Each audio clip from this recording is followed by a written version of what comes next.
Good day, everyone. My name is Gary, and I will be your conference operator today. At this time, I would like to welcome you to the Ford Motor Company second quarter 2024 earnings conference call. All lines have been placed on mute to prevent any background noise. At this time, I would like to turn the call over to Lynn Antipas Tyson, Executive Director of Investor Relations. Thank you, Gary. Welcome to Ford Motor Company's second quarter 2024 earnings call. With me today are Jim Farley, President and CEO, and John Lawler, Vice Chair and Chief Financial Officer. Also joining us for Q&A is Kathy O'Callaghan, CEO of Ford Credit. Our discussion also includes forward-looking statements about our expectations. Actual results may differ from those stated. The most significant factors that could cause actual results to differ are included on page 20. Please note, this event is being recorded.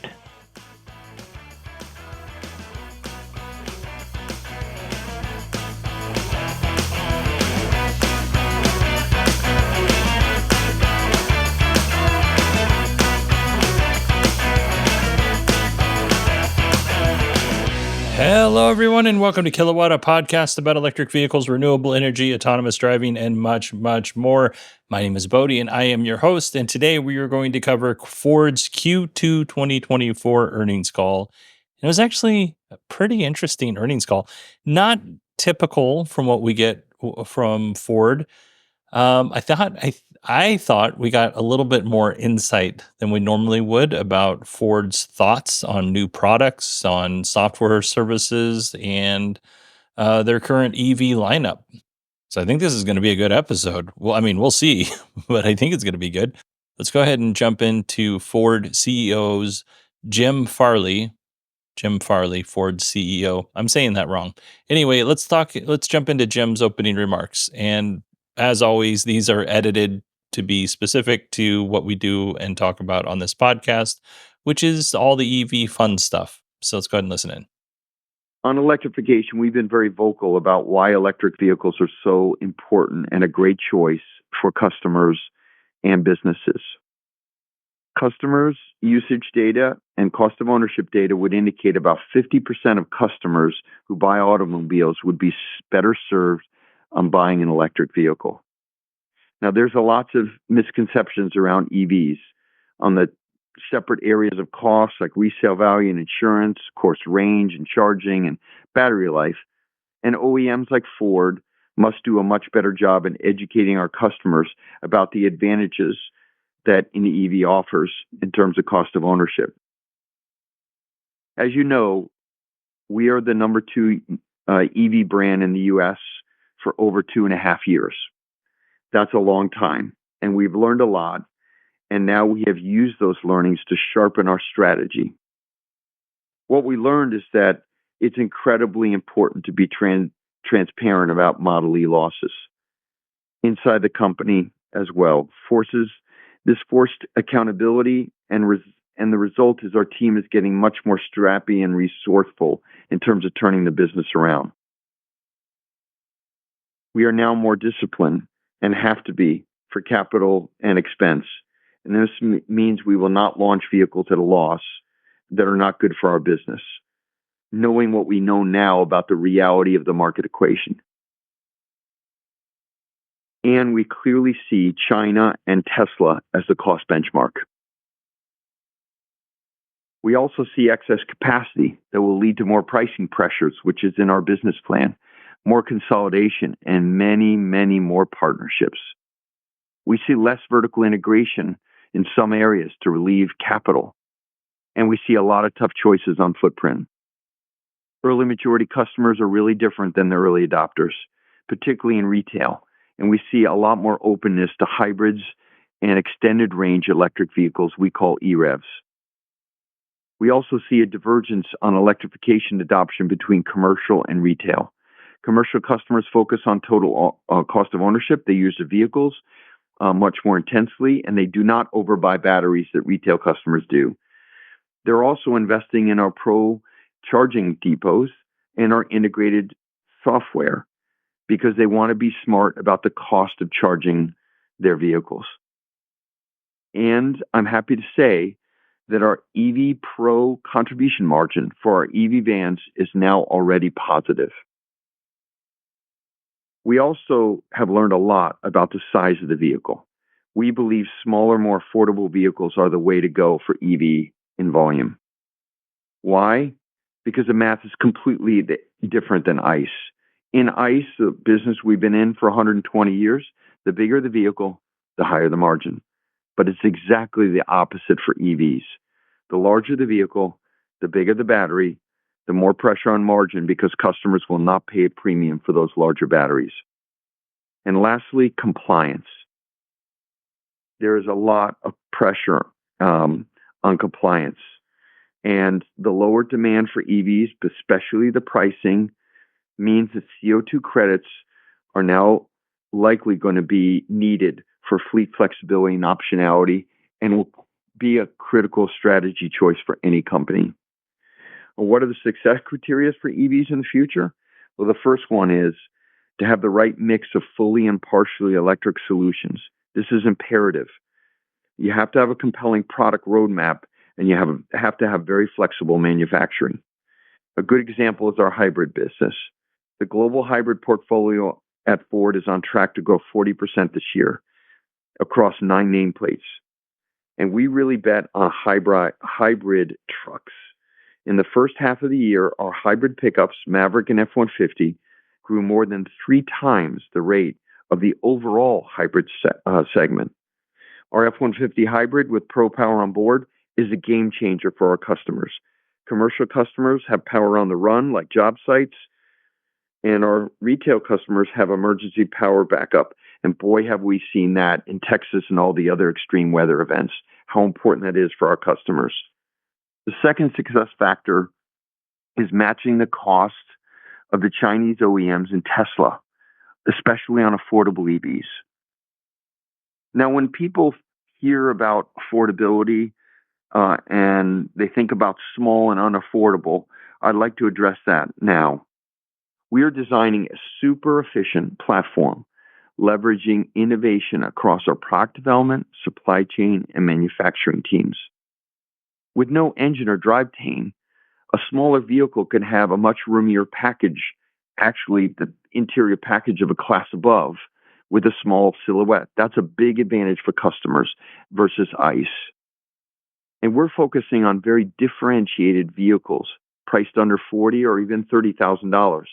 And we're going to focus on 2 segments, work and adventure. And why does this matter? Well, the use case for smaller vehicles, affordable vehicles, means shorter trips, more urban locations. It fits the duty cycle of an EV. And affordability, well, smaller batteries have an outsized impact on the cost and margin of the vehicle. And the consumer tax credit in the U.S. become a much larger part of the sticker price of the vehicle. And that is supercharging the lower cost of ownership that EVs have already without it.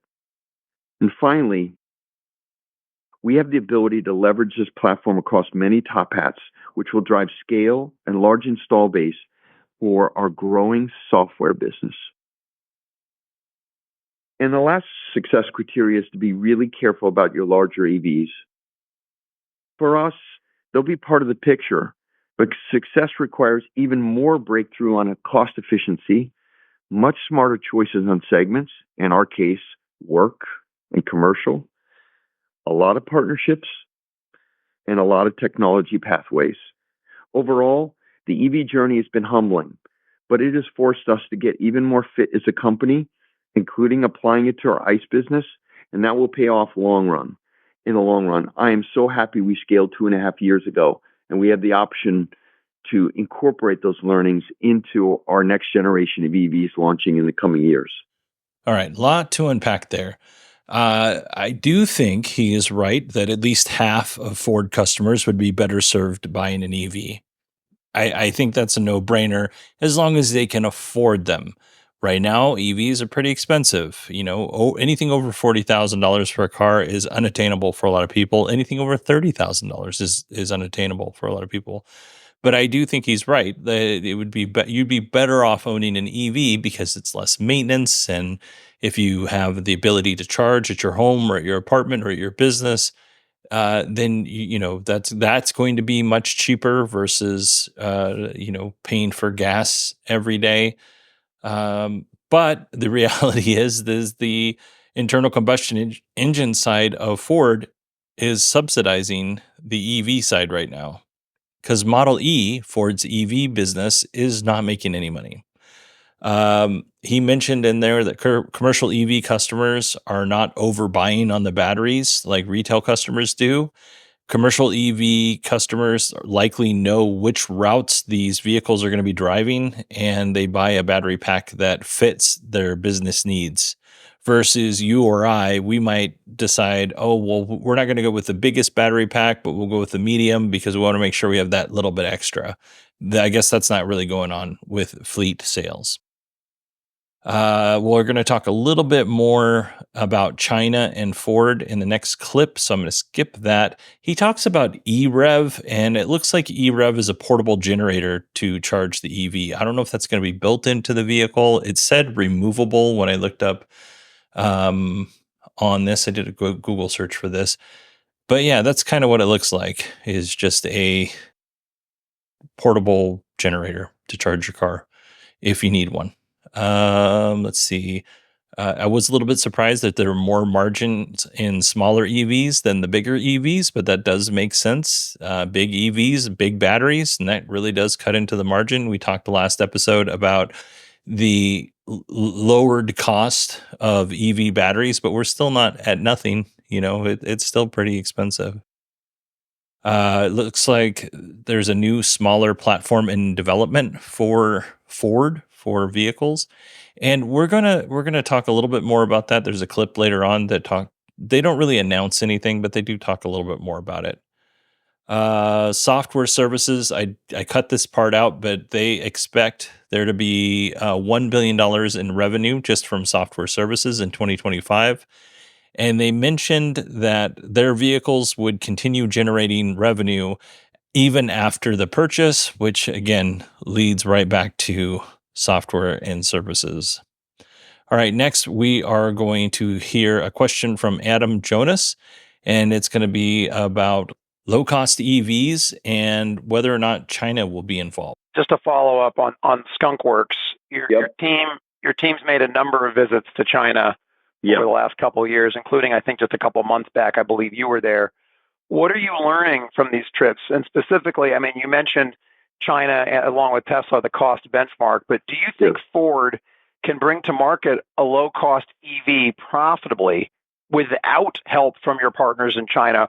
Or is China part of the solution? And if China is part of the solution, then what are you going to do about it? Yeah, great question, and an important question for any OEM as the EV market evolves here. Look, we made the bet on CATL many years ago. It was a very important bet for our company to localize LFP cells in North America, happened to be in Michigan. We're 2 years into that project. That is a signature partnership. CATL is the largest battery maker in the world, and they lead iron phosphate cost and reliability. That is a signature partnership that we launched many years ago that we've been working hard on, and Marshall's on track. Look what Volkswagen is doing with XPeng and many others who are kind of taking a Chinese low-cost platform and using that. That's not our strategy. Our partnership strategy will be on the component side, going deep into the supply chain for IP that is critical and unique. I'm not going to get into specifics, but CATL is one example, and we're going to learn how to do that at the company. We believe that this is essential know-how for the company because the true fitness test for EV profitability will be on these small vehicles. And we have learned from our experience with Mazda and Kia and many others that we have to have this know-how in the company because it applies across all of our vehicles, not just EVs. And the lowest cost is the most important capability. We believe that many of our competitors will turn to their Chinese either independent companies or partners to basically use their platform globally. We learned a lot, not just from China, but from MEB. We've been scaling MEB. We know the cost of Volkswagen. They're one of the leaders in scale. And what we found in that trip and subsequent trips to China is that we have a very competitive battery with CATL, but many of the Chinese players in the lower cost have very affordable batteries, but they don't have the most efficient design outside of the battery on the other EV components. And our team, the Skunk Works team, we might as well call it a big team now because it's no longer Skunk Works. We're betting on them as our affordable platform. They have really designed breakthrough EV components with our own design that we think are better and cheaper. And we have a very competitive battery localized with the IRA benefit. And the partnership discussion, we think will largely play out in larger vehicles. We think that's where the big partnership opportunity really lies. In the commercial vehicles that I talked about, we have nothing to say right now, but why is a partnership so important? Because the bigger vehicles have this kind of inverted cost, and the partners allow you to be more capital efficient and have better returns. And that's why we think that the partnerships on larger vehicles will play out as vibrantly as affordable vehicles. All right. He talks a little bit about Western OEMs. I don't even know if he's speaking specifically to North American automakers, but he talks a little bit about automakers partnering with Chinese companies, and that's not going to be the right decision for Ford. And you know what? I think he's speculating here. Maybe some of these companies will partner with Chinese EVs, and maybe some of them won't. China's kind of a hot button issue right now. I don't know that a Western automaker would want to go down that road of spending money and time partnering with something only to find out that one of the pieces of technology is no longer allowed where they make the most amount of business. Like, I'm not saying this is going to happen. I'm saying this has got to be at least a thought in the process when they're deciding these things. But there are plenty of EV partnerships. Jim Farley actually talks about their partnerships with Volkswagen, who is, Volkswagen has the MEB platform, and Ford, was developing something on the MEB platform. I don't know if they still are or if they've abandoned that to do their own thing. But plenty of these companies are partnering. GM and Honda are partnering. Let's see here. Toyota and Subaru are partnering. So there are examples of companies partnering and sharing their EV technology. Tesla is, at least Elon says they are, happy to partner with these OEMs on a lot of different things. Whether or not they will, who knows? Lucid Motors has announced, several times, not announced, but, Peter Rawlinson's said several times that they're open with partnering with other EV manufacturers. I think where the problem lies is all of these EVs that I just talked about in these partnerships, those EVs cost a lot of money. Whereas Chinese EVs, as we talked about last week with the Galaxy E5 SUV from Geely, they don't. They're pretty cheap. They're not too expensive. That's a really long way for me to say that I don't think that what Jim says here is 100% true. I also don't think it's 100% false. Like, there's a mushy middle in where the truth lies. And all of these companies, whether it's Ford or GM or Tesla or, Stellantis, they're all going to do what's right for them and get them to, profitability the fastest.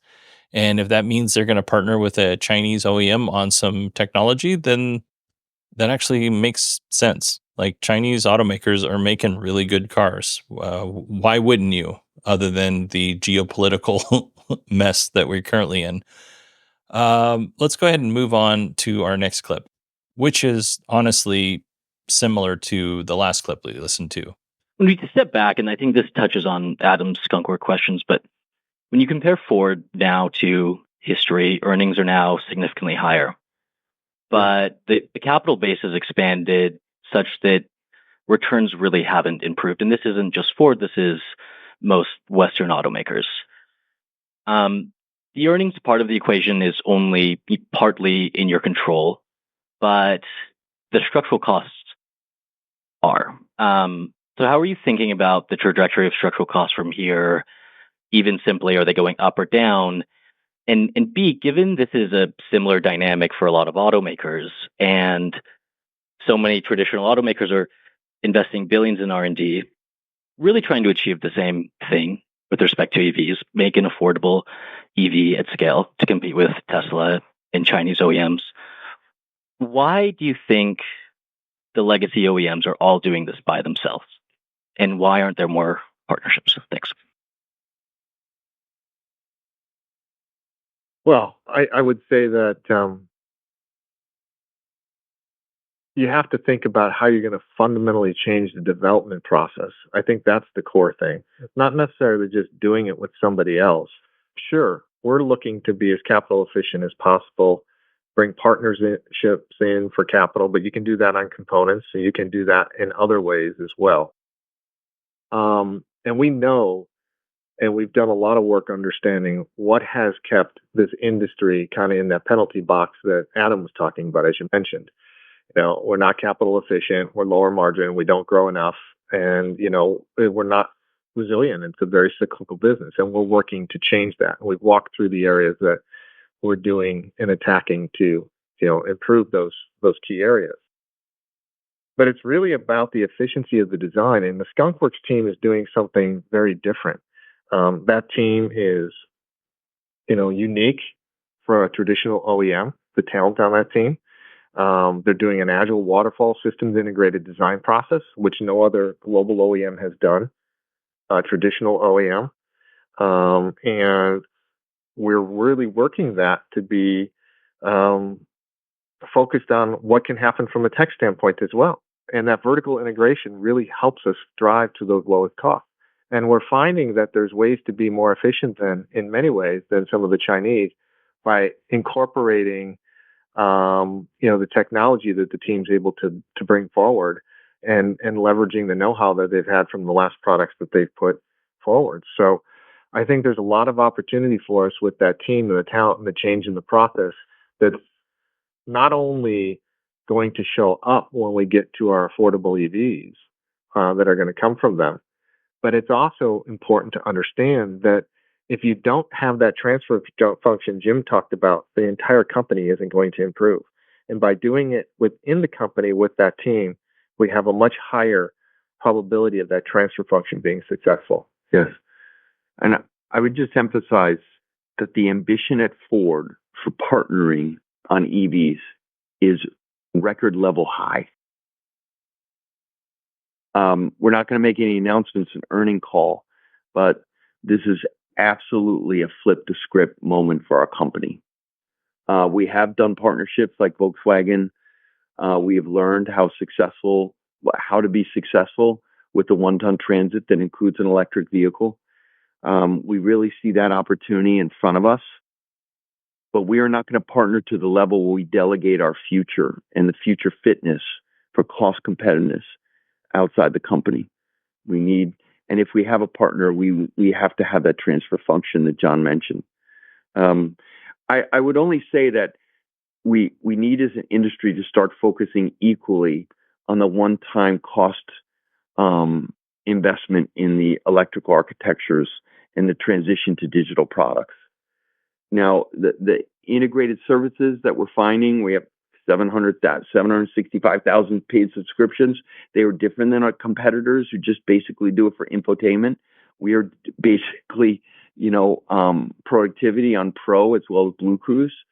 And to take that to the next level, make that business supercharged, we need to invest heavily in electrical architectures, not just on our EVs, but also in our ICE vehicles and hybrid vehicles. And that will be a one-time investment. And the benefit of that was what I was trying to highlight in my script, which is, when the economy turns down, we still have those subscription. Our service business, customers turn to that even more in a downturn because they keep their vehicles longer. They have to do more maintenance. These are ways to kind of de-risk our exposure to economic cycles. And we have to make OTA, the updated IVI system, the integrated services team, both B2C and B2B, our electrical architectures. These are all basic enablers that go beyond EVs. And the industry is going through that transformation too. And I believe Ford is in advance of others because we have more complicated platforms than Rivian and Tesla and many of the other OEMs. And because of that, we also have more scale. We have more complexity, but we have more scale. And I think that transition and kind of structural change in the industry is as big as the EV change. We're going to get to $1 billion of revenue, we think, next year on software. I wouldn't have thought of that 2-3 years ago. I don't know that I have much to add on this that I haven't already said, but I do appreciate where Ford's head is at when it comes to EVs. Like, honestly, the transparency of telling us where what they're thinking, because I found this earnings call to be extraordinarily thoughtful on Ford's behalf. And, we're just finding out little nuggets here and there that, we'll be able to use later on as we try to parse what announcements come in the future. But services are going to be a big deal for Ford, and a smaller EV, and I'm looking forward to seeing that smaller EV. And Jim said that, and we're on first name basis now. Jim Farley said that maybe even under $30,000. I think that's the exact right number. We have plenty of cars that cost a lot of money, or plenty of EVs. We need EVs that are more affordable. All right, let's go ahead and move on to our final clip, which has to do with Ford's electrification strategy in regards to the presidential election. So let's listen to that. Tim, I'm wondering if you could just address the electrification strategy in light of the November presidential elections. We know obviously there's one candidate who's talked about pulling back on the EV mandate, and there could be some implications on IRA or the federal or California mandates. I appreciate you've talked about the need to have flexibility, and I think you've been referenced earlier on the call, that credits will play a role. But maybe you could give us a sense of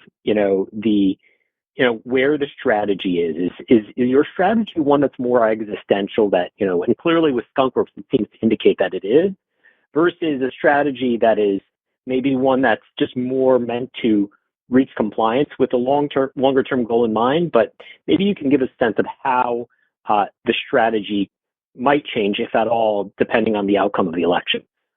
Yeah, thank you. Obviously, Ford's had a lot of history, a lot of experience and wisdom after 120 years of elections. And I would say, think about our strategy this way. We believe that the fitness of the Chinese in EVs will eventually wash over our entire industry in all regions. And so we believe as a company, even if there were short-term adjustments we can make to a compliance-led, lower requirement lineup, we're not going to approach it that way. We really believe what I said, which is that many Americans would find an electric vehicle lowering their costs. Not everyone, but a high percent. And we believe that to be fully fit globally, whether it's our Ranger business, our commercial business, anything really, we have to find a way inside the company to be fully fit with lots of partnerships on the supply chain side. And so this is a kind of enduring strategy at the company. It is not a strategy where we handicap the presidential election for the next one and the next one and see what we can get away with the EPA. That is not how we run Ford, because Ford didn't go bankrupt. We have been enduring. And the only way we believe to be enduring is to make money on small EVs and commercial. And that's our bet. You'll see it play out in the coming years. It's a big adjustment from our Gen 1 products. I'm glad, as I said, we scaled 2.5 years ago because we could learn about the reality of the market equation, which is just requiring us to be more fit and move faster. The EPA could certainly change, but it would take, as John said, several years through legislation and lawsuits for that to change. So even from a compliance standpoint, we can't really count on administrations changing this way or that way. I've been to the Hill many times in the last month, talking to many Republican leaders of the country. And I always say the same thing to them. Please realize that there's a subset of customers that absolutely would save money. And there are also absolutely a group of customers who like partial electrification. And Ford's strategy is choice, manufacturing flexibility and choice. We are not going to bet student body left on this or right. We are going to give customers choice. We're going to be flexible in manufacturing. That's why we want to be a first adopter to an EREV or whatever's next on partial electrification, because we want to be first and best at the choice. But on EVs, we need to be fully competitive with BYD, Geely, even our own partner Chang'an. And the only way for us to have done that is through this small group in California. All right. I don't know who he's referring to with the small group in California. I think it might be the Skunk Works that they have, because I do know that they've had for some time a Skunk Works in California, but I don't know what exactly that references into,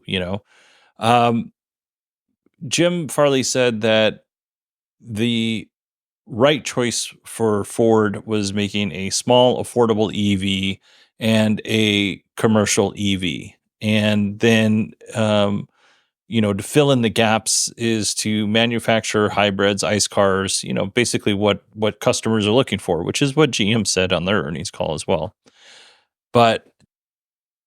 And in terms of,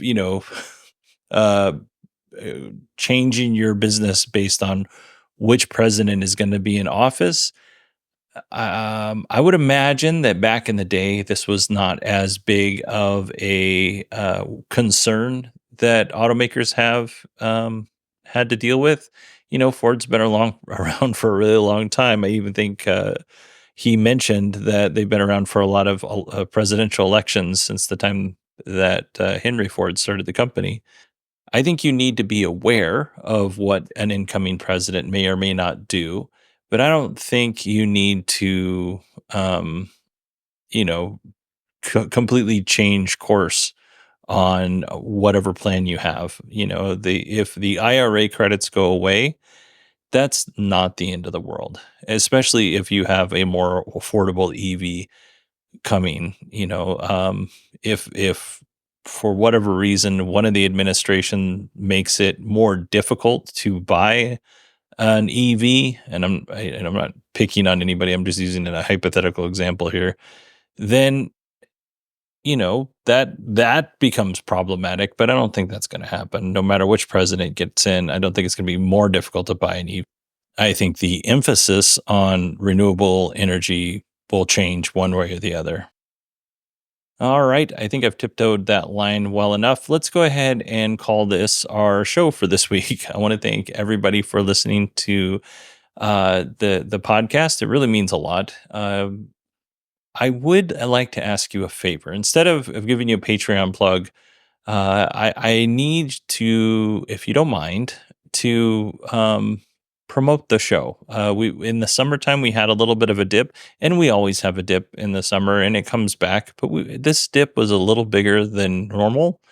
Right before the summer, we had a lot of new people listening to this show, and then we hit that summer dip, and it just kept going. So, if you can find it in your heart to recommend the show to somebody who you think might like it, I would really appreciate that. You don't have to do social media stuff or anything like that. Just if you know somebody and you want to recommend the show, please do. All right, everybody, I will talk to you on Tuesday.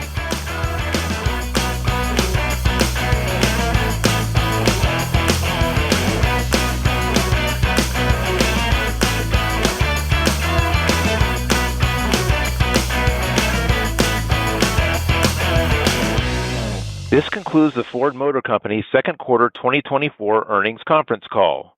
Thank you for your participation. You may now disconnect.